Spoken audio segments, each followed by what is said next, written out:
Hello everyone, welcome to my channel. Let's learn computer science. Hello everyone. Today we are going to discuss about embedded systems, syllabus reference, show understanding of embedded systems, including benefits and drawbacks of embedded systems. So let's start. First of all, let's understand what is an embedded system. You all must have heard this term, right? So many times. So let's first of all have an understanding about these embedded systems, where exactly these embedded systems you can see in your real life and how and what they exactly do, right? So an embedded system basically it's a special purpose computer which is designed to perform one or a few dedicated tasks. Please remember this. Specific task. They are created to do some specific tasks, right? And they are part of a bigger or a larger device. And they are embedded into those devices, bigger systems, right? So basically, it's not a general purpose computer like PC or laptop. Instead, it is a dedicated system that is built directly into the hardware it controls. It is basically, it consists of a processor, right? Or a microcontroller, you can say. It has some memory. There is a software, which is basically stored in ROM, and an input output interface using which you can give your commands or you can see the results, right? So, key feature, unlike a general purpose computer, embedded systems are built into the device they control and often run a single or pre-programmed function. So these two pointers are very, very important. One, that they are part of the larger systems, and two, they perform one or a few dedicated or specific tasks. They can't do each and everything. There is some particular function because of which these embedded systems are created. Understood? Let's have a look at some real life examples of embedded systems. After that, you'll have a clear understanding about these systems, right? For example, in a washing machine, what is an embedded system?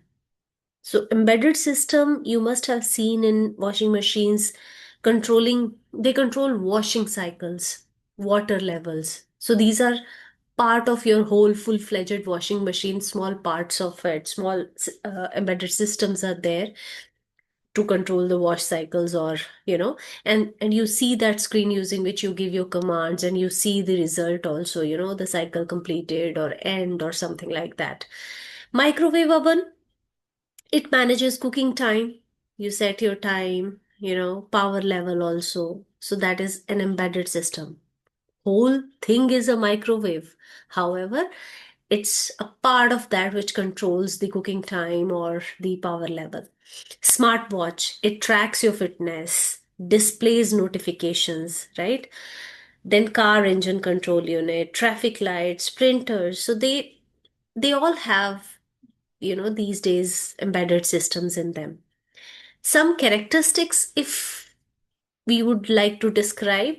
So, one and most important is dedicated task. They are designed to do a specific job, right? They respond to the inputs immediately. Whatever you write, whatever you commands you give, there is a real time operation that's happening. Low power consumption, and that is why they are efficient for long term use. They are compact and lightweight, of course, and they are part of the bigger system, so built into small spaces. Reliability often operates continuously, right? They, as part of the bigger system, they continuously do their tasks. Now, as part of your syllabus document, you also have to have an understanding about benefits of embedded system and drawbacks of embedded system. So let's have an understanding about both of these things. So, first of all, they are designed to handle one specific task with a high reliability. So efficiency is very, very bigger, benefit of embedded systems. Then because they are small in size, so low power consumption, suitable for battery operated or energy saving devices. They are compact in size, of course, so can be embedded in smaller space constrained devices. Cost effective, of course, generally cheaper to produce, especially in mass production. Fast startup time, they don't take that much time to, boot. Reliable and stable, of course, with fixed software and limited user interaction. They rarely crash or need restarting, right? However, along with the pros, we also have some drawbacks of embedded systems. They have limited functionality, as I have already mentioned, that they are created to do a specific job, right? They can't do each and everything. Difficult to upgrade. Software is usually stored in ROM and not designed for updates. Once created, they are set into the device and that's how they operate. Troubleshooting is harder for these because limited user interface is there, so diagnosing problems becomes really difficult or challenging. Not easily reusable. You can't, reuse them. They are just created for a particular job and that's it. Security risks are there because they are connected to the internet, part of IoT devices, so security lacks are there. Hardware failure affects the whole system. If the embedded system fails, of course, the entire device may stop working. Yeah. Now, I have put all these pros and cons in the form of this table. You all can have a look uh, as part of the comparison, or whenever you have to mention some benefits or drawbacks, you can always, pick as per the uh, marking scheme or marks assigned to a particular question. So if two marker, you can pick any important 2 pointers or 3 or 4 and so on, right? Now let's have a look at some exam style questions.